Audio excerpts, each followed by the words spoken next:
Hey, Link here. Thanks for joining me for episode 85, where I speak of Giuseppe Navarra, where we talk about how they got into making games, words of wisdom from their experiences, the games that made them want to be in the industry, their favorite games, their opinion on the current state of games preservation, their life outside of gaming, and some lightning round questions.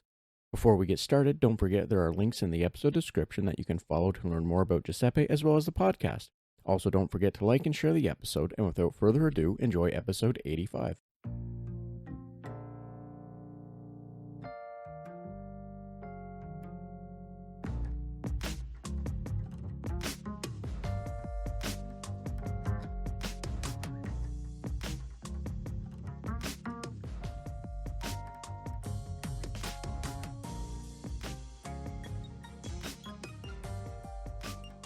Hi, welcome to the Red Tunic Podcast, a podcast where I look to rediscover what makes gaming fun and enjoyable by having positive conversations with those related to the industry. My name is Link, and today I'm joined by Giuseppe Navarra, Tech Design Director at Splash Damage, who has contributed to games such as Gears of War 4 and Gears Tactics, and is currently working on Project Astrid. Giuseppe, how are you doing today? Hi, Link. Thanks for having me. I'm doing fine. Well, I'm happy to hear that. Thank you so much for agreeing to join. I don't I always struggle when people say thanks for having me. I don't know how to respond to it without sounding kind of egotistical by saying you're welcome. But thank you so much for being here. I appreciate you making the time for me. Now, Giuseppe, before we get started, do you mind telling me and anyone that's listening a little bit about yourself, like who you are, maybe some current projects, or basically just what anyone would need to know about you to know who you are? Sure. Yeah, my name is Giuseppe, and I'm a game developer from Italy. Most of my careers has been programming, but I've tackled almost all the disciplines. I'm a very kind of T-shaped, or kind of a generalist in a way. And yeah, I'm currently working at Splash Damage, and I'm based in London. And yeah, I've been here for 8 years now. And yeah, I in my career I did a little bit of everything: indie games, um, Flash games, Java games, all you can think of. I started, from uh, PlayStation 2, PlayStation 3, and so on, up until the mobile phone revolution, and then AAA games. So, thank you for sharing that. And I find that interesting, the starting on like Flash early that way, doing cell phone games. Now, when you say that, do you mean you were doing because you also mentioned Java. I don't know if you were meaning JavaScript or actual Java. So I'm curious, when you said Java and cell phone, were you meaning you were also doing those really and I mean no disrespect when I say this, really uh adequate, quote unquote, or what have you, like cell phone games of like Castlevania or what have you on like the old flip phones? Yes. I actually worked on some J2ME Java. I think it was like embedded for mobile.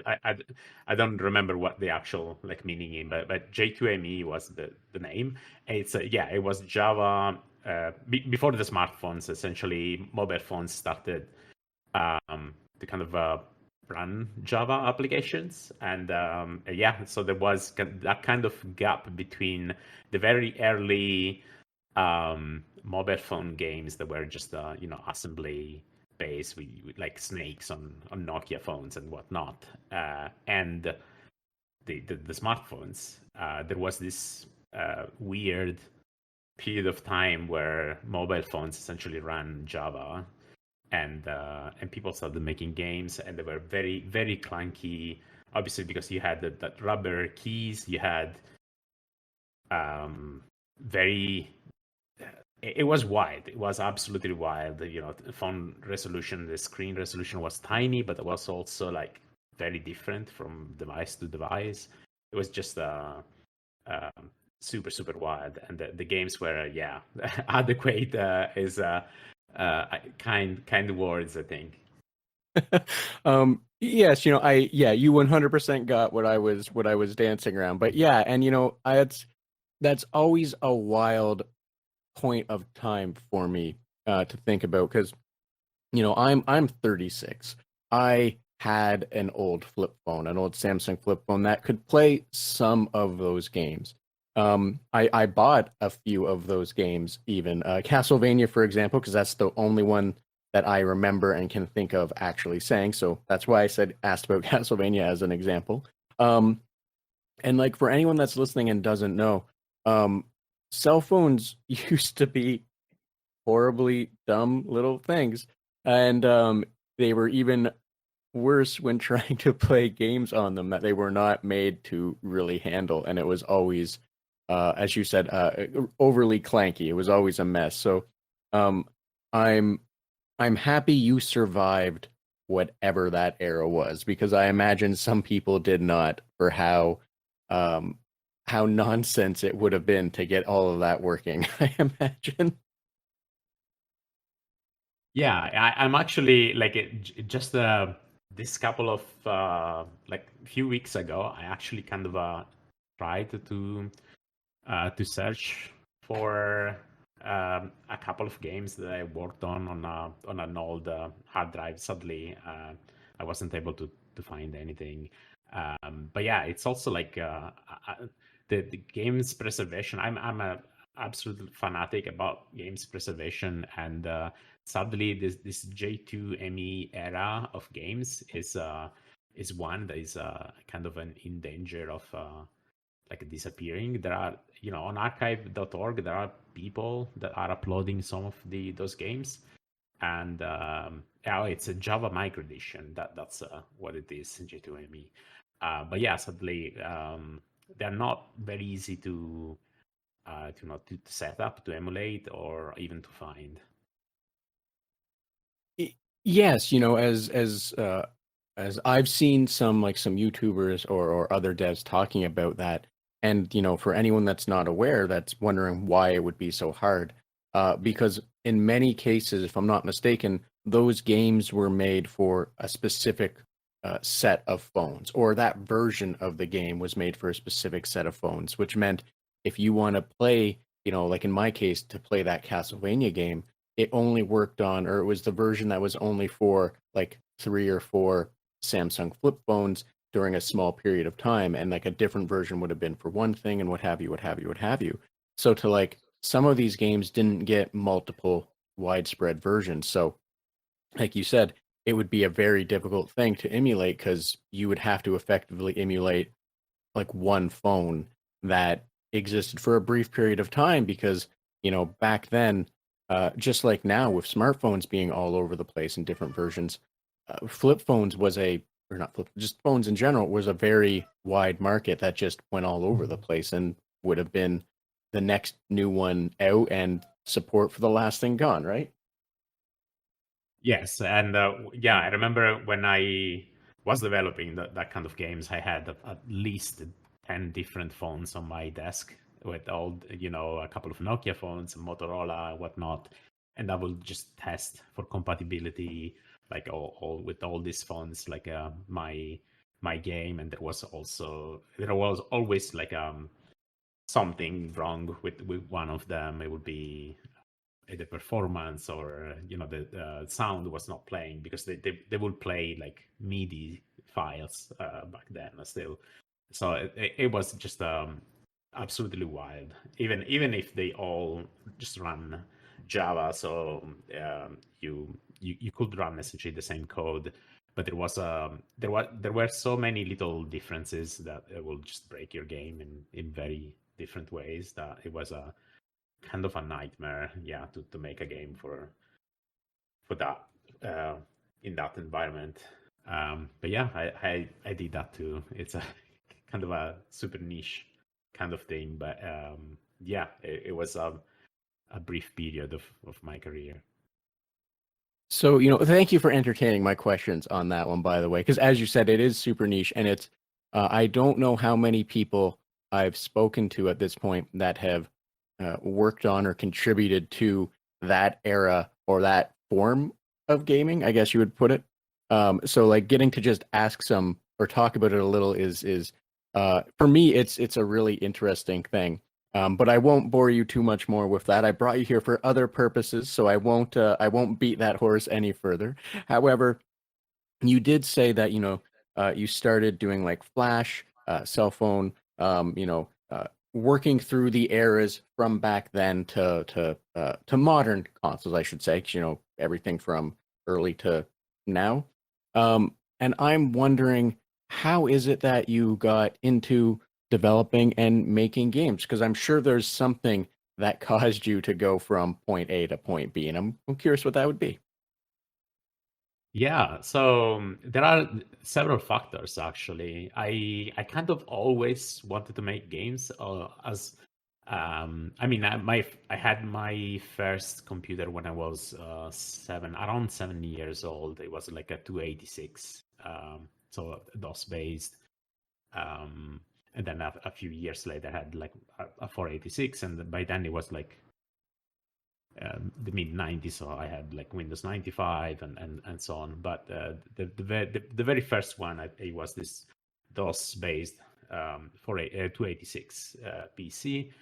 And I was like starting middle school. I was still in elementary school and then starting middle school. And I remember meeting this math teacher in middle school that was very passionate about computers as well. And I had another friend that had an Amiga 500 and was also passionate about computers. And well, we kind of almost made kind of a little computer club with this teacher. So I was that kind of super nerdy kid that would talk to the math teacher even after school, and will stay late just to talk about computers with his teacher or stuff like that. We would even I remember a summer hanging out with this other kid and my school teacher at his place with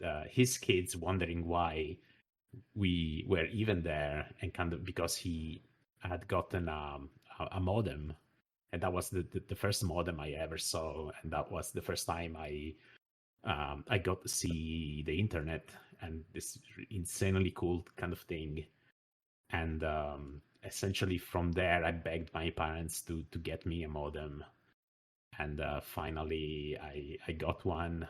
Like I think a year later, um, and from there, essentially that opened the gates of hell. Like for me, I started pestering people on news grubs, like programming news grubs and IRC channels. I started essentially to kind of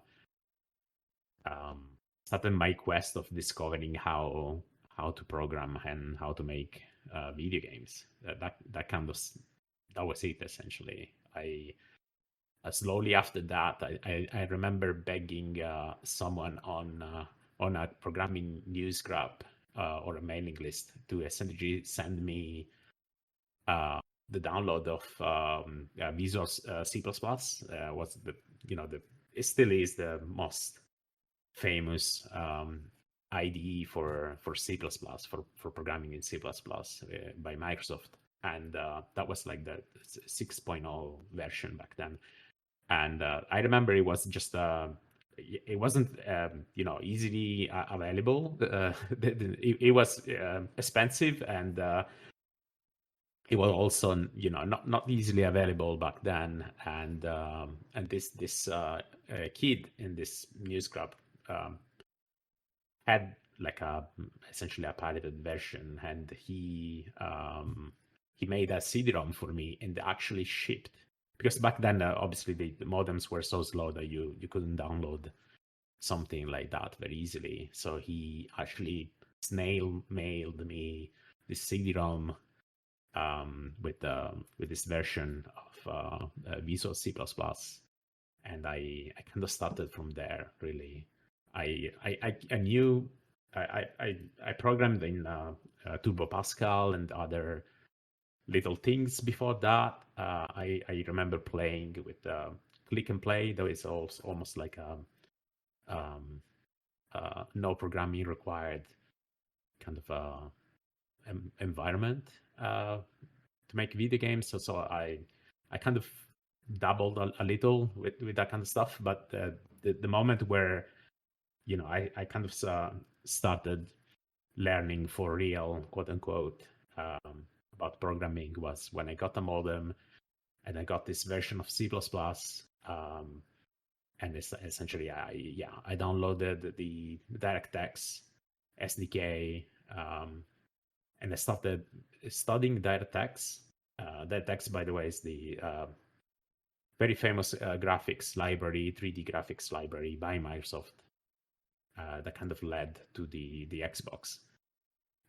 So I started studying that, and I slowly made my own engine, let's say, and I even got that.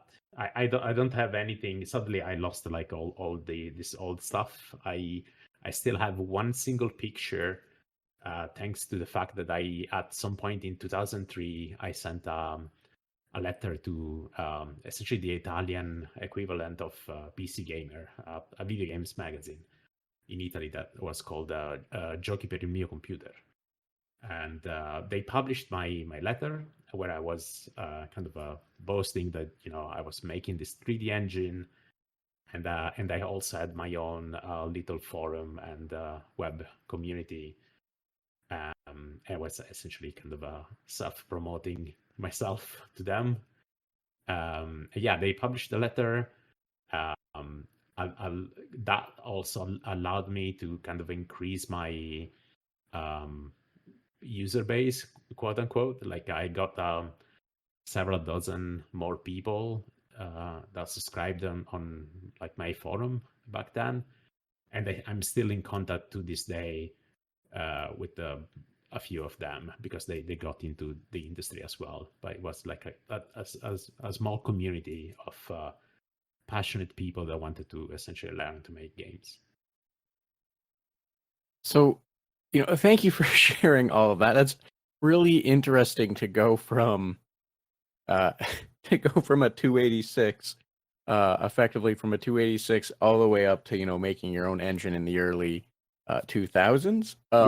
Yes, obviously this is like essentially the entirety of the 90s, right? It was I started with the 286, just mostly playing games and whatnot. I started the programming when I had this 486, and I started a little bit of Turbo Pascal at school, and with this math teacher as well, I started essentially.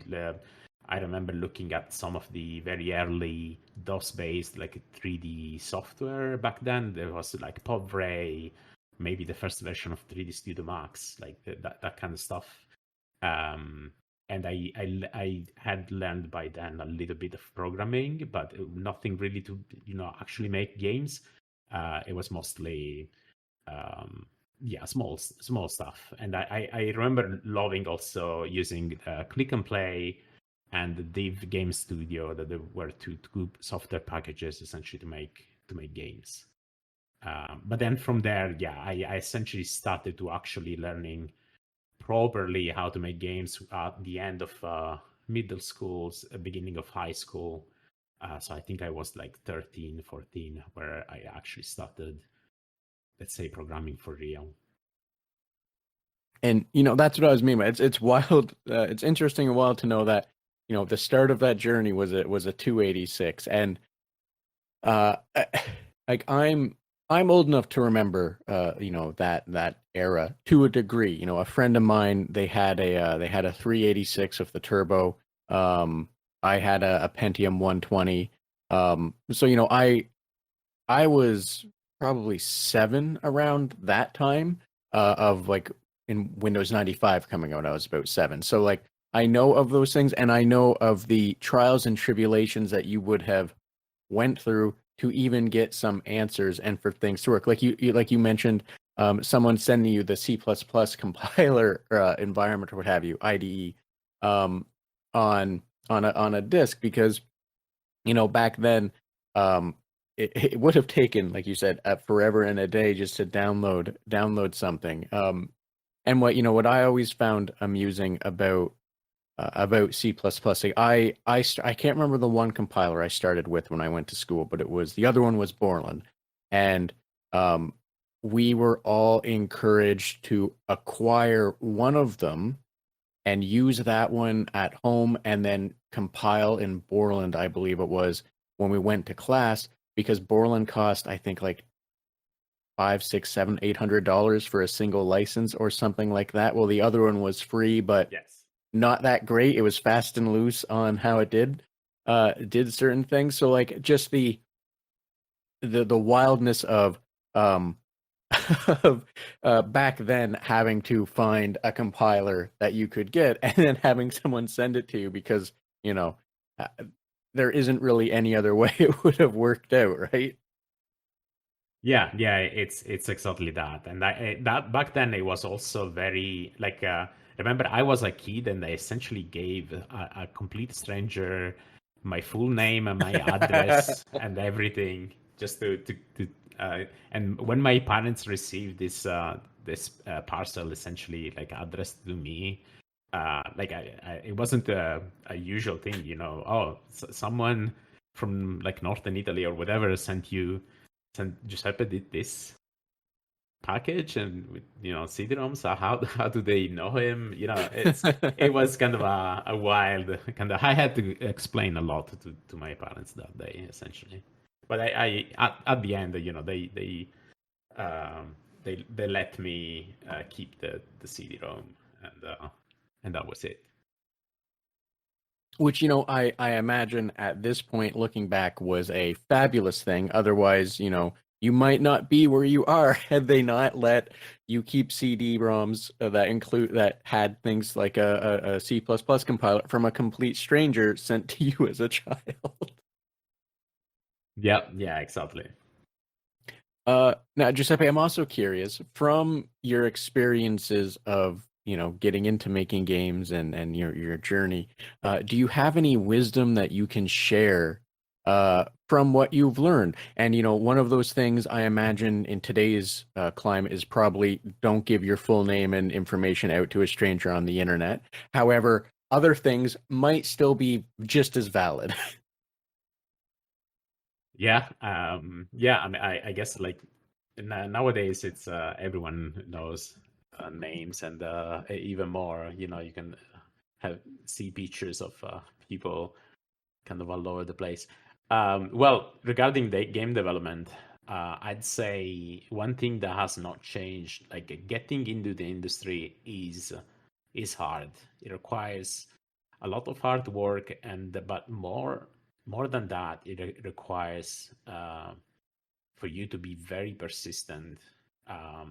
It like it got me many years to get my first actual um, job. Let's say it got me to from that story up to 2007 when I got my first gig. Essentially, um, yeah. So it's you need to kind of um, get into the mindset that even if you're, let's say you are studying right now and you're starting making games, and it can happen very easily that you don't see a future, you don't see your skills progressing, or you don't skill how to get you don't see how to get into the industry. And it's just it takes time. It takes time to kind of find the right combination of luck and timing and whatnot that it gets you that uh, uh, first gig essentially and the foot into the door. It just get takes a lot. So you need to kind of you need to persevere. You need to keep doing what you're doing. You need to network. That's also like a very important thing. You need to start early on, kind of meeting with people, if you can, like going into in-person kind of game industry events, that's like a quite kind of cool things to do. Doing game jams and whatnot. I think that's super like it's great to do for many reasons. So thank you for sharing that. And I understand what you're saying. Like I've heard that advice um, from a handful, like heard it several times, and it's always nice. And I say this every time. It's always nice to hear similar advice being given because it's one of those things where, like, if 9 out of 10 doctors say, you typically want to agree, or you typically want to believe that the statistics of things uh, are are good, right? So like, with several people saying things like, network in this case, go to like in-person game events, or like participate in game jams or what have you. It's I'm always happy to hear like the same advice in that way from different people because it means that it at least has a better chance of working than um it just has a better chance of working, right? And like I always like the idea of networking, and I forget who it was that explained it um, to me this way, but that networking, a lot of people hear networking, and you think you're going in, you're shaking hands, and you're like, oh yeah, I should have a job. This is what I should do, or what have you, what have you, what have you. Or you're trying to sell yourself, whereas networking is its real strength isn't trying to sell yourself to get a job or what have you.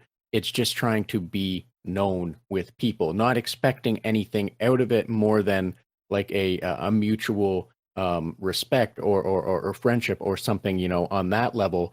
And that if you are known and on good terms with people, that's the wrong way to put it. But if you're getting along with people and you're like helping out and you're doing this, that, and the other, um, that like if something arises, someone might recommend you to, be brought in to help or what have you. But like it took a long time for me to understand that networking isn't about you trying to walk into a place and shake hands with people to get a job. It's just about, knowing people and making friends with people, and like, that way, if you have a thing going on and someone, someone or know someone that knows someone, or the reverse or what have you. Sorry, I don't know where I'm going with this. I heard networking and my mind sort of went into this weird little run. Sorry about that.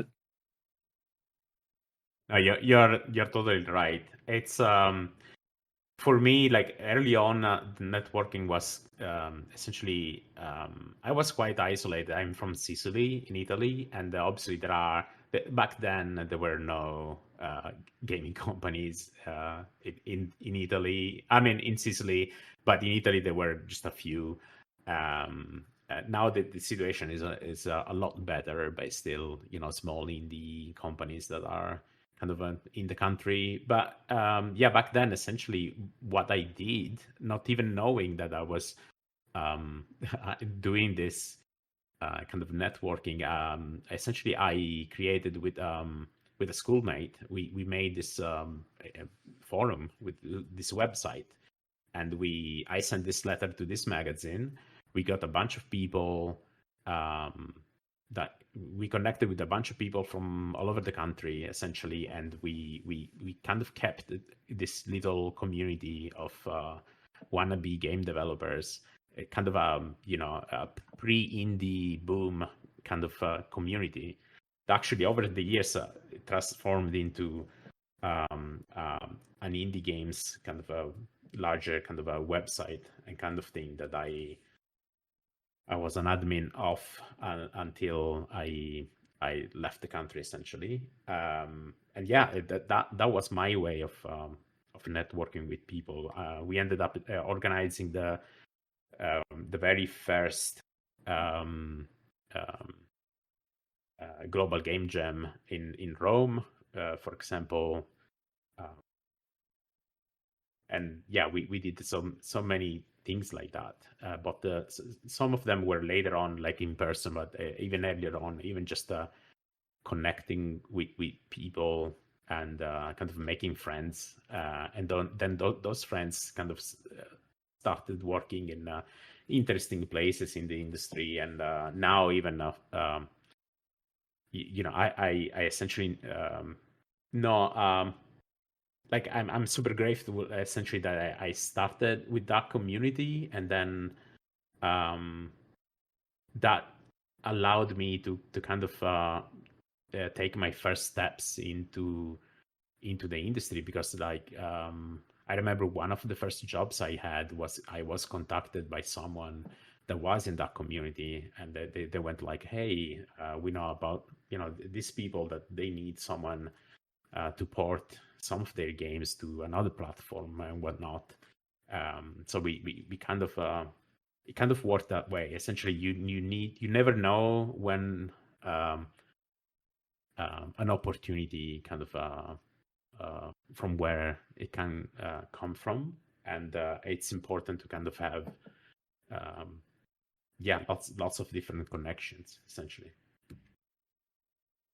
Yeah, thank you for elaborating on the weird rambly mess that I was doing there. I very much appreciate you adding some real world context from your life to all of that. Now I am curious as well, because we've talked about like how you got into doing this, the start, the finish, or what have you, finish-ish, I guess you'd say, current, start to current, in no sense. But like, was there any games that that you played when you were younger that made you, like specific games that made you want to like get into the industry, or was it just the wild wonder of that, like that era of the 286 where DOS games were relatively easy to get. I shouldn't say easier to get. I don't know the climate for Italy at the time. However, I know in Europe it was weird. It was easier to get games in a weirder sense, just because there was more disc-based things going around. But that might not be for DOS or what have you. Anyway, I'm rambling in a weird way. But what I'm trying to ask is, were there any games that made you want to make games when you were younger, or was it just the magic of computers that made you want to learn and get into the industry? Yeah, there is a particular game that I have in mind right now. It's a French game. It's called Another World in the States, and I think in Canada as well. It's called. It was published under the name of Out of This World. It's a game that was originally made by Eric Chahi published by Delphin Software, and on the Amiga 500. I did not have an Amiga, but I played this game. I played the PC DOS version when I essentially upgraded to the 486, and it was what modern let's say back then we called it like a Prince of Persia clone, but let's say the modern genre like terminology for it, I guess it's a cinematic platformer, and I think it's probably the game that with Prince of Persia kind of created the genre. When people think about that kind of platformers, they think about the Prince of Persia, Another World, and Flashback. Those three games are essentially what the people kind of constantly refer to. And I think Another World is a whole different kind of level. I think even nowadays, like I play this game essentially at least once per year. I have almost like a ritual. When at the end of the year, I kind of sit down. I take like some time for me. I sit down and I play this game.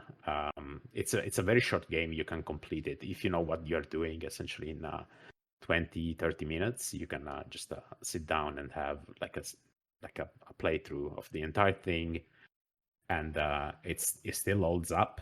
I think it's very trial and error essentially, but it's an amazingly designed game.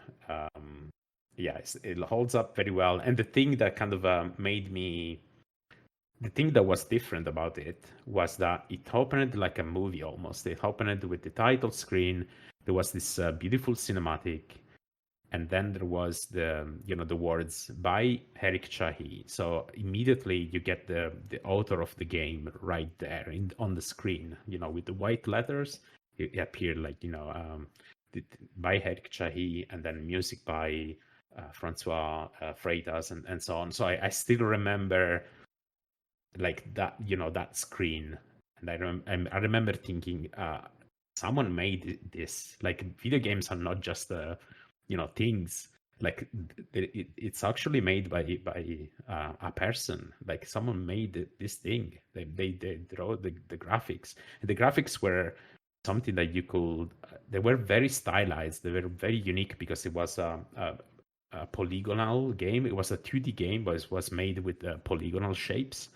So it was very, the art style was super striking and super unique. So that was the first time where I started thinking about games, not just like toys, but that game was different. That game was art. It had a unique art style, a very cool soundtrack, and it was completely different. Gameplay wise, was like insanely immersive, like this kind of very cinematic experience. It told a story, and it needed no dialogues. It needed like you could understand the story even if you back then I knew very very little English, so I used to play lots of games in English, and struggling with the dictionary and trying to kind of decipher some of the adventure games that I was playing. But this game essentially kind of it was like it was the perfect game for me, and to this day I still think that it's an amazing experience that still kind of holds up. So, thank you for sharing that. And I think that's you said something that was really interesting, man. I was, quietly laughing to myself when you said, that you think, back then it would have been like a Prince of Persia clone. And the moment you were saying, another world, that's all I, in my mind, it was just a Prince of Persia clone is like all I thought of this as the genre. And I don't think I've ever considered or acknowledged the fact that games like that are under a different genre. And I don't mean that in a negative way. It's just that's how I think about it still, is that Yeah, it's a Prince of Persia clone. Yeah, and nowadays I think like the modern incarnation of that is the games like Limbo or Alone, or it's that kind of platformers that where they have a very strong narrative, but it's also all about the setting and the experience itself rather than the platforming mechanics, really. And back then they all had this. I mean, they were literally Prince of Persia clones because they were all inspired by the fact that Prince of Persia had these beautiful rotoscoped animations.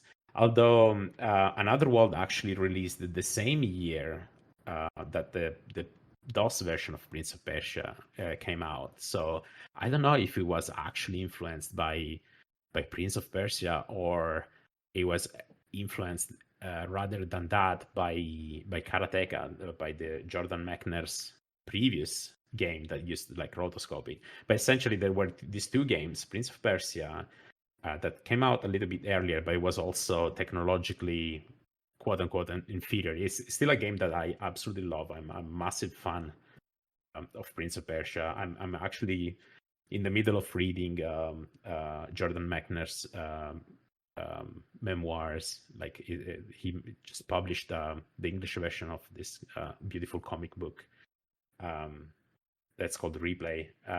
But yeah, essentially, Prince of Persia and Another World kind of came out. I think they came out the same year, 91. On I actually played Prince of Persia first because that ran on my 286. Another World, I played that only when I actually got a VGA, Super VGA, a PC. so it was later. Must have been 95 or so, many years later. It was a budget re-release of this game. So yeah, but that was and yeah, that was the genre, because many of these games had that very how do you say, deliberate style of movement, where you you press up and the character jumps and then latches onto, like, grabs a ledge and climbs up, and it's all that stuff.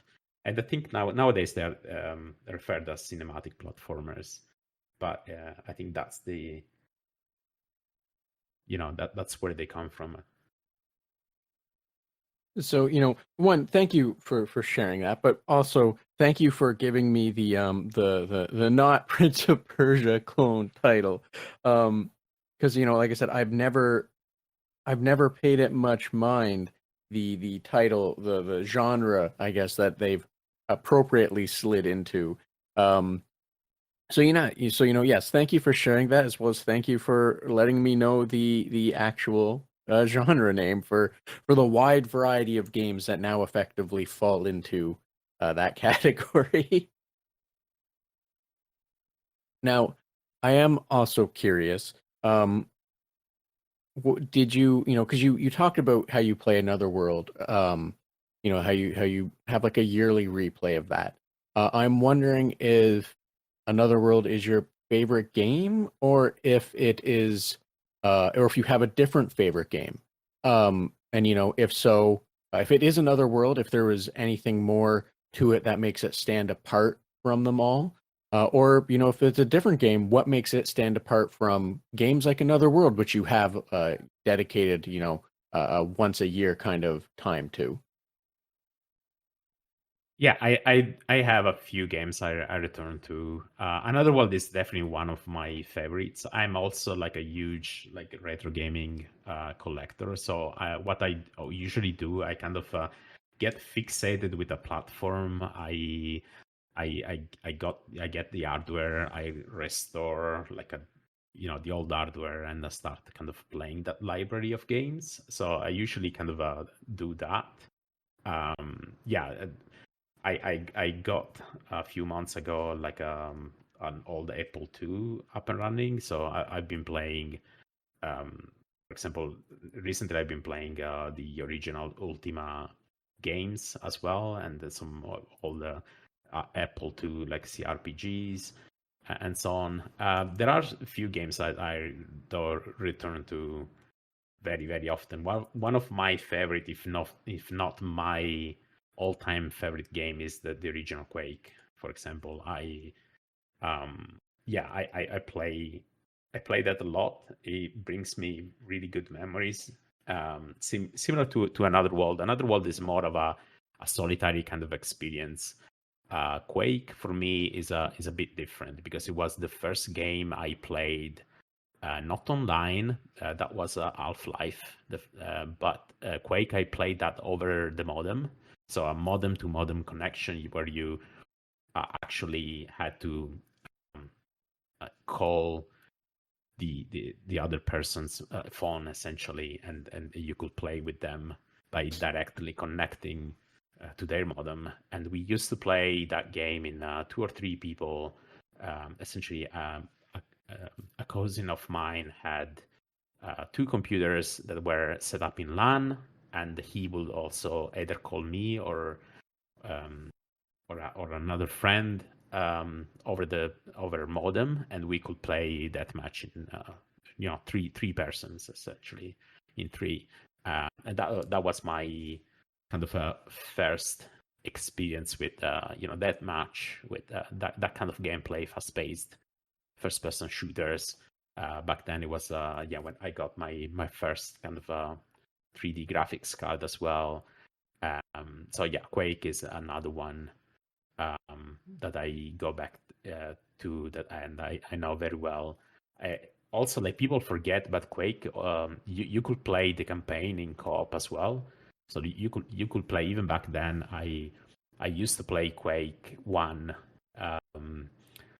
with a friend of mine, and kind of do the entire single player episodes of Quake, almost back to back with him, kind of searching around for secrets in the levels and whatnot. So yeah, I have essentially Quake is one of those games that I always kind of go back to and revisit with that kind of nostalgia, but also like it's an amazing game. It's a super fun. I guess today you would call it a boomer shooter, but yeah, it's super fun first person shooter. So, thank you for sharing that. And I also like that you mentioned another, archaic piece of I don't know if it's technology, um, but another archaic piece of that era, where you were able to actually from modem to modem effectively call another computer and do a direct connection. I forgot about that, despite the fact that that is how my father and I used to play, like Red Alert or Command and Conquer. So, thank you for reminding me that that piece of technology, I'm putting technology in air quotes because it's definitely protocol. I don't know. But reminding me that that existed as well. So, remembering old cell phones existed to play, janky, clanky video games and, computers phoning each other to just do direct connections. Yeah, you're welcome.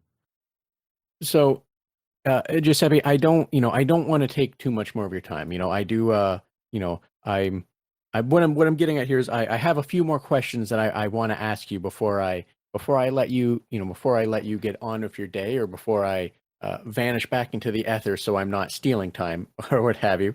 But earlier on, you mentioned that you are, a major game, major might not be the right word. Sorry. I'm worried that I'm uh, uh, making it flashier or what have you, editorializing. There we go. But you had mentioned that you were, in support of game archive. I'm struggling with the word. Um, archivist. I'm sorry. I can't for whatever reason just can't Games get the word. preservation. Yeah. Preservation. Thank you. There is the easier word that I can say without getting tongue-tied. Um, and I'm curious what your view on the current state of games preservation is, because right now Internet Archive is having its whole battle. The Internet Library Archive, or however you want to frame it, is having its whole battle right now because book publishers or what have you are getting upset that old books are available online as a internet library and whatnot. But yes, the real question is, what's your view on the current state of game preservation and why do you feel it's important? I mean, I think it's incredibly important because without it, we are just going to lose not just software, but just the knowledge. Like as it's from several points. Like in looking back at my not just my career, but let's say my experience as a gamer, right? Old games were always there for me.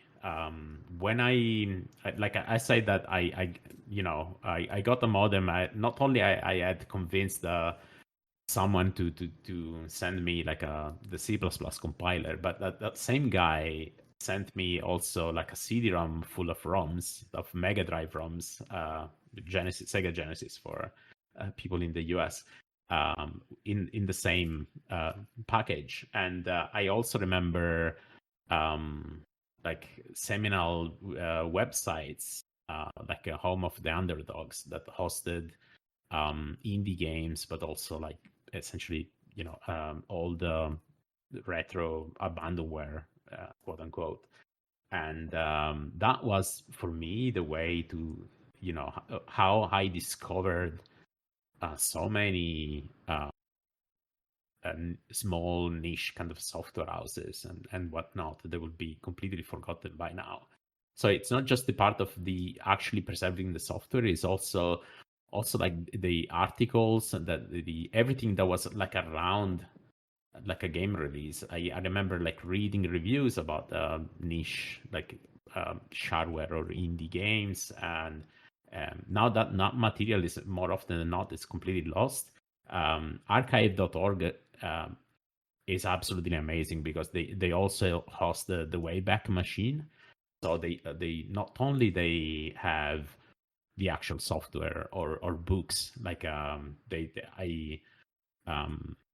yeah, I remember reading about reading. I love reading all the reviews of games or even um, kind of going into weird rabbit holes about like finding if which game was kind of published first, what was the month and what not, and often I kind of have to dive deep into very old like magazines that they have. So it's not just the software. I think it's um, their work is just amazing. Like all around, they are preserving the web. They are preserving software. They are preserving magazines, books, and yeah, it's just something that when it's just in the best case, let's say you get a modern re-release of a video game on GOG or on Steam or whatnot. Yes, sure, you get the game that it's playable, it's published, and it's around for a little bit. But it's always that doesn't mean that that game is also safe. For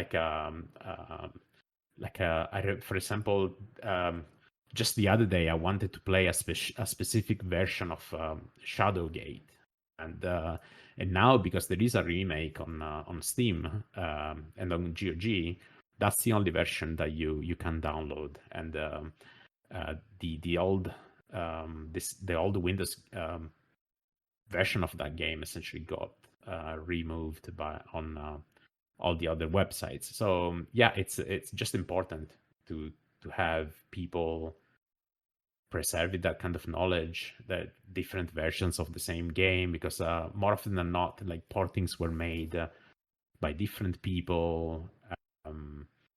Yeah, I just believe that it's working in the game industry. I also worked on portings of games as well, and so there is also like a value of kind of not just preserving the game, but preserving everything about it, like different versions,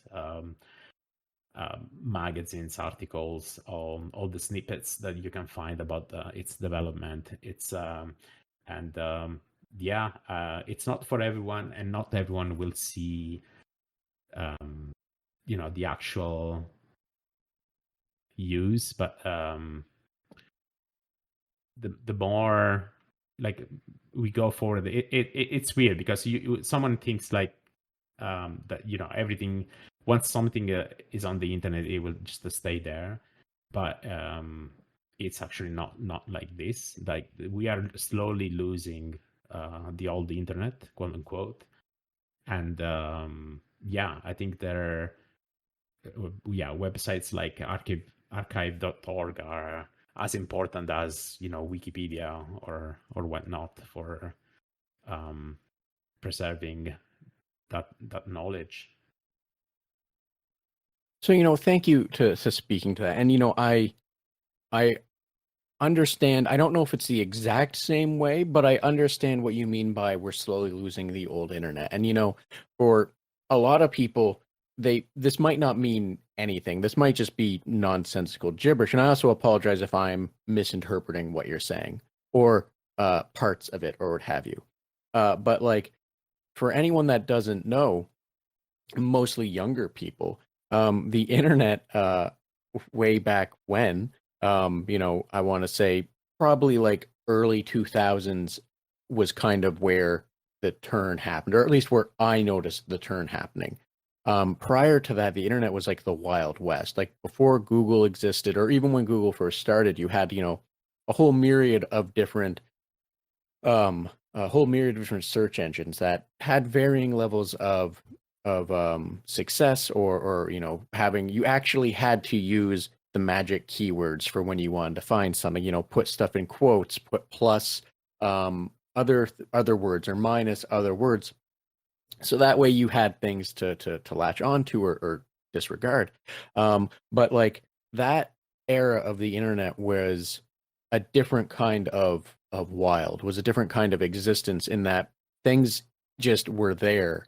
And people were putting stuff out. People had, like, you had your own forum. People had their own forums, their own blogs, use groups, which was like really old, which were kind of like forums that you subscribe to. In modern comparison, I think it would be something like a subreddit or what have you, just more, or something like from co-host, if anyone that's familiar with co-host, one of the somewhat alternatives, I guess you'd say, to Twitter. But back then, there wasn't really anything archiving or documenting what existed. It just sort of got put out there, and if it no longer existed, it just stopped existing. It faded away. And as you had said, like the Wayback Machine, which does its best to categorize or snapshot, I guess you would say, of websites as they are now or as they were years ago, because this is a long running project that they've been doing, or at least from my memory, it's existed for a good chunk of time. But yeah, like, now you, with things, the like they said, the statement of, if it's on the internet, it's never going away, or what have you. Well, some of that is true. It's only the popular things that get big or go viral or what have you that kind of never go away. Everything else, it exists. It might exist, but you have to do a lot of digging to get there. Or it's on one website and that website now disappears. Maybe it was archived, maybe it wasn't, but like as well, with the state of Google and other search engines for how they're handling things, it's even harder to find sites outside of random core pages, or however they've decided to change it. And I don't fully understand, because it's crazy and hard to understand, even if you have an idea of the nonsense that they're doing. So like, just to speak to we're losing the old internet, we're losing all of that stuff that would otherwise have been searchable, findable, or even things that just were archived.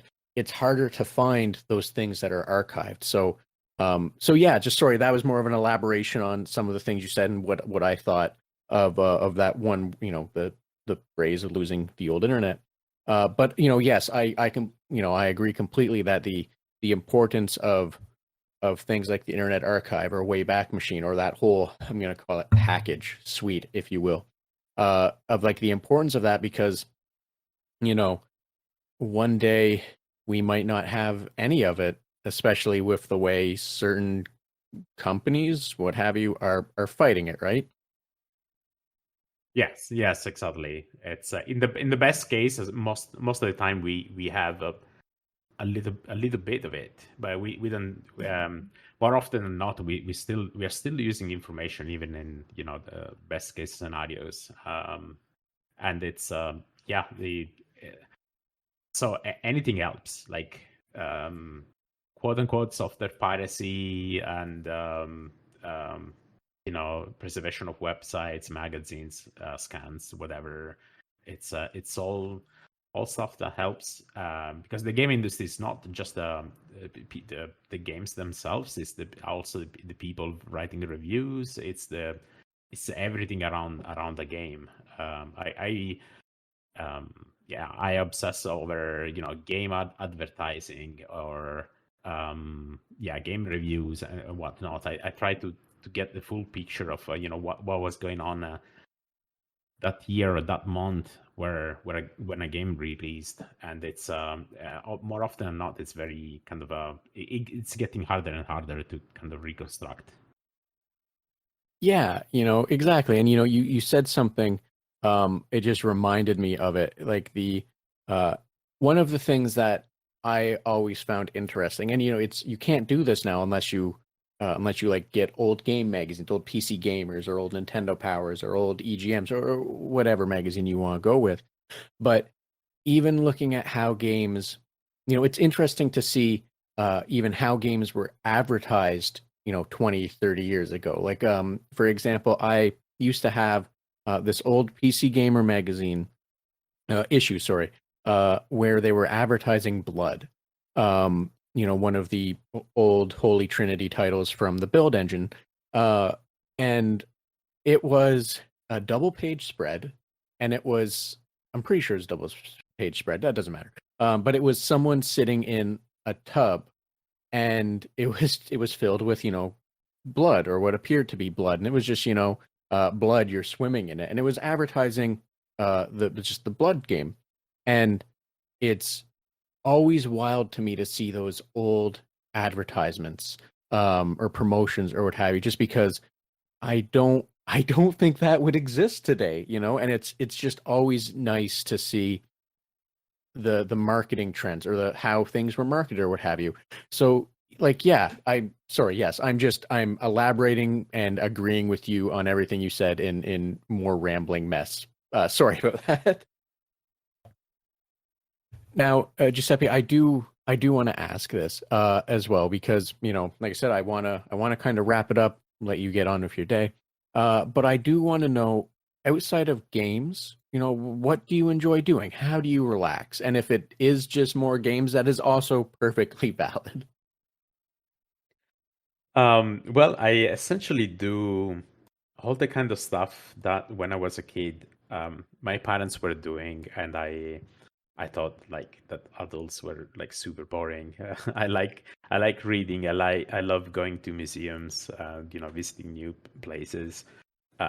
So yeah, I essentially uh, transform myself into like a boomer. I'm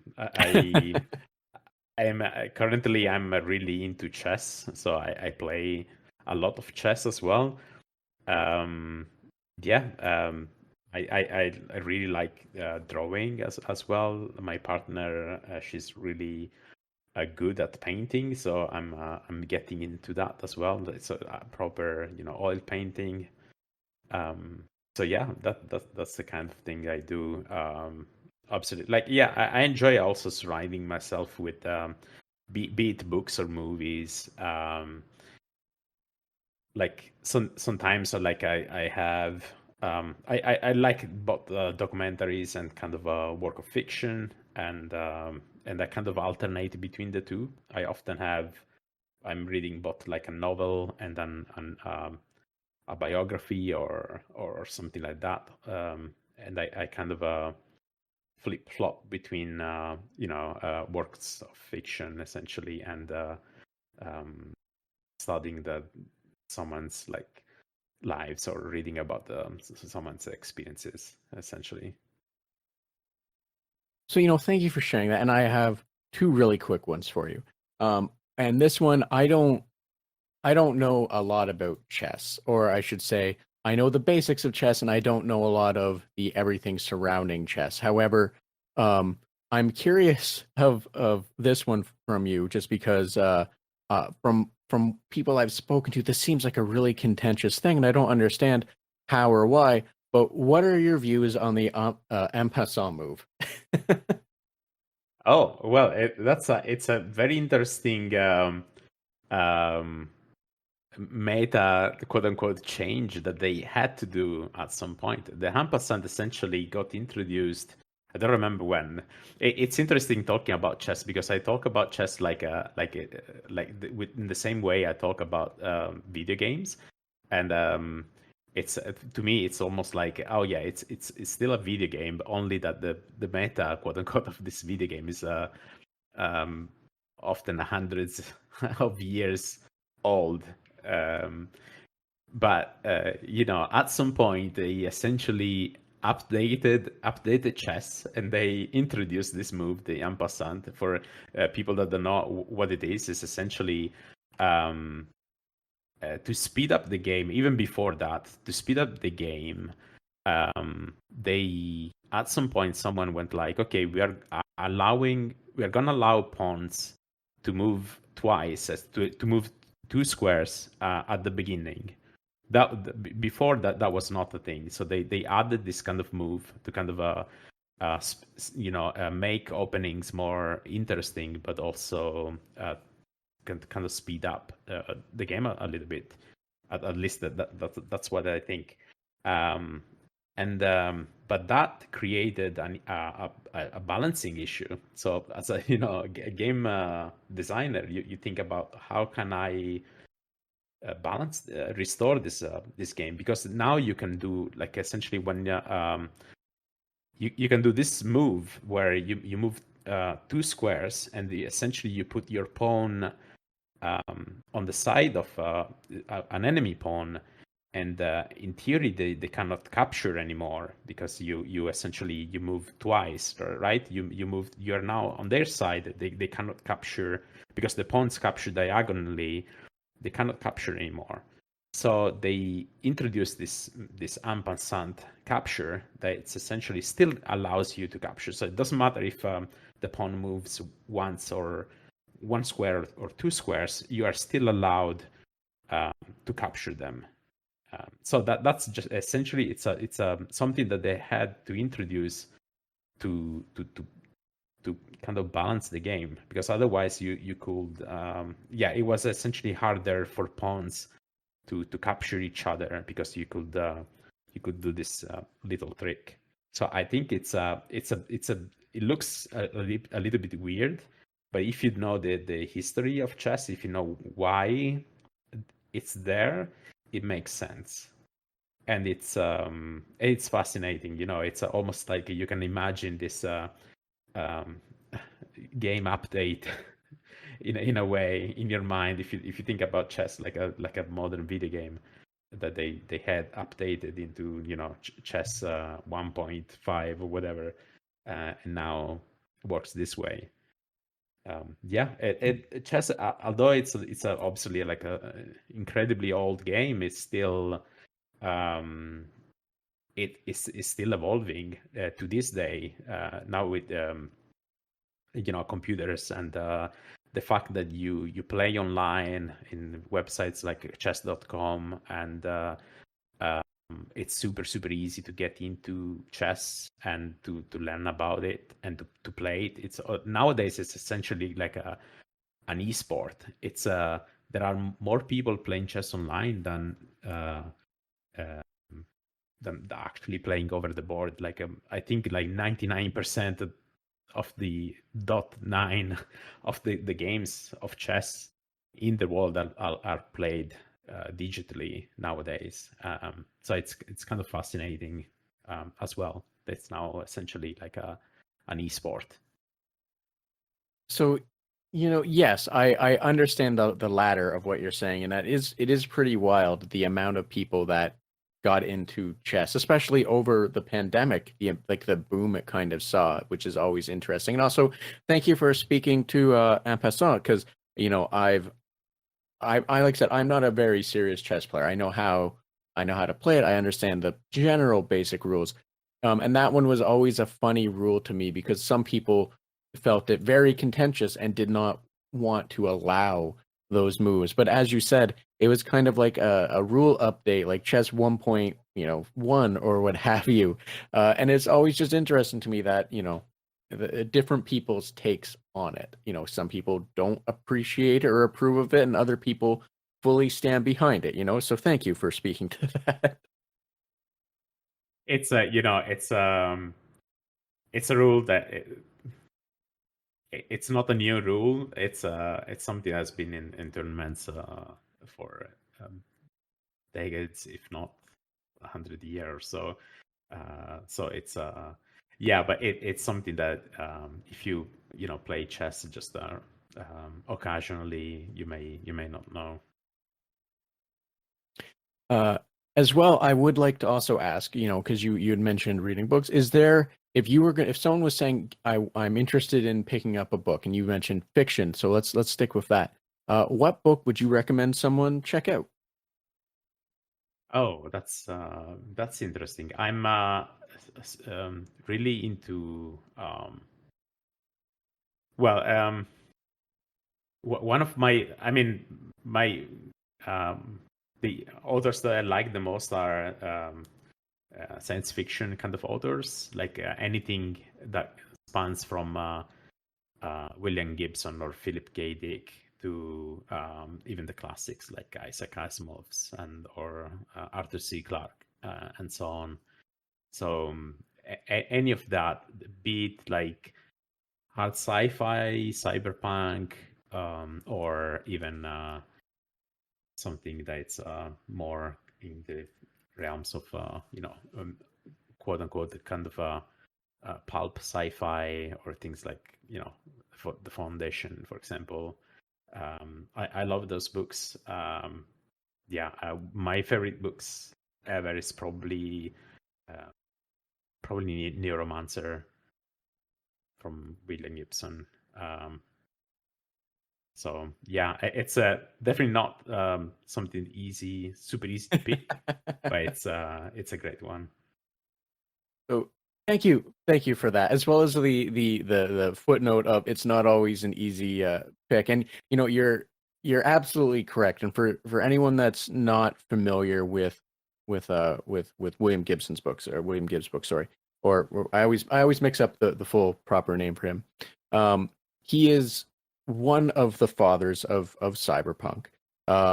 Him and the Ridley Scott's version of Blade Runner, because Blade Runner was versed on an older book that wasn't really Blade Runner in a sense. But anyway.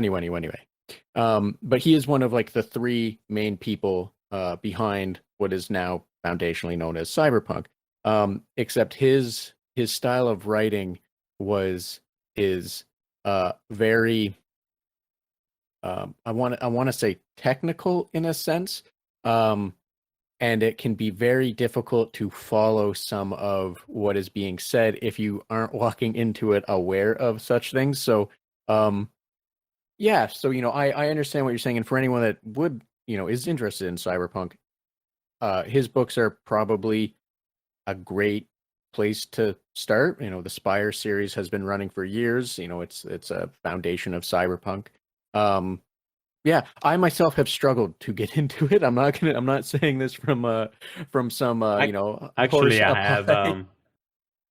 I have a better suggestion for if you want to get into cyberpunk, which a book that essentially predates the cyberpunk genre is maybe the first quote unquote cyberpunk novel that that the oldest that I ever read. I don't know if there is anything before this that could be called like proper cyberpunk. It's a novel by Vernon Vinge. It's called True Names. It was written in the early 80s, like 81, 82. And it's amazing because it's essentially a novel about this virtual universe. It predates the internet, essentially predates the World Wide Web. It predates virtual reality, but it's a novel that talks about virtual reality, talks about hackers and connecting and hacking like computer networks in this kind of a virtual reality, kind of almost like a fantasy kind of cyber universe. It's wide. It's absolutely wide because if you remind yourself that you're reading something that predates the internet and VR, it's absolutely insane. It's called True Names. This, and for non fiction readers, there is also a book that got published in the same years. I think 82. That's called Hackers. I don't remember the full title. I think it's Hackers, Heroes of the Computer Revolution. And this book essentially it's a book written in the published in the early 80s, 82, 83, 84, that talks about computer hackers. So before the actual, this is where the origin of the word hacker kind of got popularized and got used by the media and so on. Is mostly, I think, thanks to this book. because he talks about hackers that were not hackers like we think of, like computer pirates, but it's people, it's kind of essentially geeks and nerds that were so obsessed with computers that they were essentially kind of experimenting with new things, and sometimes they were they were essentially true pioneers and revolutionary kind of types, where they created the homebrew computer club, and so many other like super important things that are nowadays that we don't think about, but it's that kind of that kind of a pre-internet kind of environment. And the book talks about the 60s hackers, talks about the 70s group of people that created the Silicon Valley essentially, and then because the book is early 80s, it talks about small companies that were around back then. It talks about Microsoft. It talks about, but early 80s Microsoft. It talks about Sierra. When that book was published, I don't think it was even called Sierra. It was still called Online. So yeah, it talks about people making video games and whatnot, but it's before the game industry really boomed. So it was it's super fascinating. This is the kind of reading that I like to do. So when it's not novels, I often try to read something. And this book, I have it like just behind me. Essentially, it's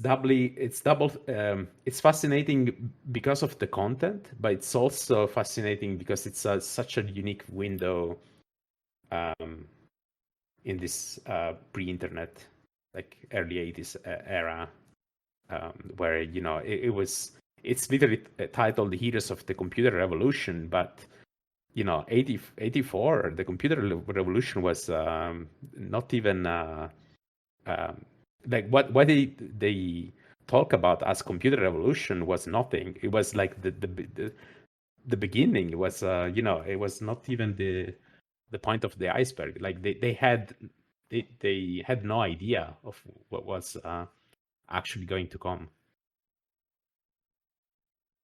Yeah, exactly. I understand what you're saying there. Back in that era, it would have been punch cards and everything. So, it's an interesting perspective to see, or sorry, the book would probably bring an interesting perspective to see what was considered a revolution at that time. So thank you for that, because that's something I made a note of for myself as well. I want to take a look into that one as well as the True Names book, because that sounds interesting. I really like the cyberpunk genre, the aesthetic, what have you. So thank you for that as well, because I'd never heard of that book, and I'm gonna take a look into that one as well. Now, Giuseppe, as I did say though, I do kind of want to let you get on with your day, so I don't want to take up too much more of your time. However, before I let you go, I do want to hit you up with some lighthearted, nonsensical, and a little bit random questions with a quick lightning round. Are you okay with that? Let's go. Bring it. Awesome. Now, just as a heads up, a reminder, what have you, these are, just a few quick ones, no judgment, random questions. You're able to answer them however you see fit. So, don't worry too much on them, because they are random. So, it's, don't worry too much about it. Don't think too much on them is what I'm trying to say. And you'll understand why once I start giving you the questions. What costume and abilities does Kirby inherit from you? Oh wow. Um, abilities. I want to say he's going to become well, skilled in many things. Maybe not super skilled on anything in particular, but he will definitely be able to kind of create video games in their entirety. You know, making art, making game mechanics, programming, and whatnot. That's honestly the main thing I do, and that kind of shape my entire life around this. Costume. I guess he will wear probably a metal band T-shirt, like one of the many I own. So he's going to go around with thick black glasses and the black shirt. Thank you for that. What game character would you happily sit and watch have a 30-minute Dragon Ball style power up? I mean, I know that Kirby can do that, so there is that. But I will actually mention another one. There was this very old shareware game that it was called Lemming Ball Z, Lemming Ball Z. It was essentially Lemmings, a cross between Lemmings and Dragon Ball, and I used to play a ton of that. So I think I have watched 30 minutes Dragon Ball style power out of a Lemmings preparing, a Gekindama, or how that attack is called. So yeah, that's my answer. It's a Lemming. Thank you. Which video game character do you think is most likely to put orange juice over their cereal? Probably Wario. A clear, easy, succinct. Thank you. Yep, that works for me as well. Thank you very much. And Giuseppe, thank you for agreeing to the lightning round, for going through that one. And as I said, I don't want to take up too much more of your time. However, if there was anything else you did want to discuss, a cool game, what you're doing, something you feel more people should just be more aware of, by all means, the floor is yours. As well, please let everyone know where they can find more information about you, which I'll also be including in the episode description. So yeah, people can find me on Twitter or X, whatever the name of that cursed platform is. So just searching for my name. Yeah, it's essentially the only social media I use. I'm on the Twitter clones as well, but I as for now, essentially I'm still on that platform mainly. So yeah, you can find me there. And yeah, as our other things to talk about, I just want more people to know about what the amazing work Digital Eclipse is doing. Digital Eclipse, for the people that don't know, is this amazing software house, and they've been doing ports of games and crazy stuff like forever, but recently they've been publishing this kind of collections of games that are not actually just games. They are an interactive documentary, essentially. They started with the Atari 50. There's like an amazing collection of Atari games. Also has lots of scans of all documents and videos and whatnot, and interviews about those games. And then they made the making of Karateka. So if you want to watch more Jordan Mechner and his dad talking about how they made game, it's an amazing trip. It's absolutely amazing. And recently they just published a new one that's called Lamasoft, the Jeff Minter story. That is about one of my favorite developers, Jeff Minter, and he made history on the Commodore 64. It kind of predates my me. I started with DOS, but I got into retro gaming quite early on, and his games are just very trippy and unique, and very British, essentially. And it's worth owning. Like this Jeff Minter story is another incredible release by Digital Eclipse. They're doing really cool stuff, and it's super niche. So I hope the they do well enough that people that they can essentially keep on doing them, because it's I think it's the perfect way. Talking about, we've been talking about game preservation. It's like the golden standard. You not only are preserving the software, but you are adding all that needed context. You are in creating new material as well, because often they interview the developer, and so they create new material for that release. And the stuff that they're doing is amazing. It's essentially the stuff that I will be doing if I weren't working on for a AAA company. I think that's essentially, it's when the stuff they're doing, I really hope they keep doing it, and they get to maybe do like a one up for Prince of Persia or for other like kind of other developers. Like as I said, like another world that got re-released a bunch of times, and that there is enough videos and the kind of interviews and whatnot that they could do that as well. But yeah, if you get the chance, if you are like passionate about retro gaming or video game history in general,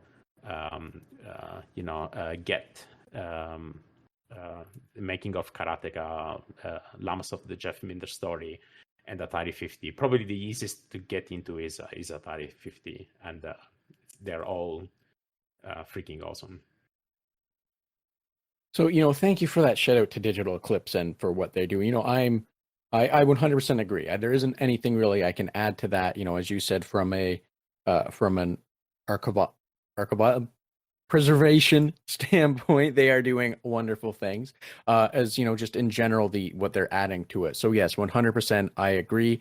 And there isn't anything else more to add to that beyond the wonderful glowing words that you've already gave them.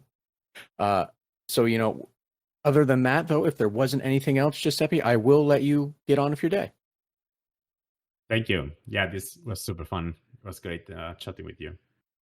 You as well. Like I said at the beginning, I very much appreciate you making the time to speak with me, to be here. So yeah, I had a blast. I like getting to pick your brain on these things, especially the chess piece, just because that one, like I said, it's always seems to be controversial, and I always enjoy seeing how certain people view it. But no, thank you so much. I had a blast getting to speak with you. And hearing your journey effectively, I guess you would say.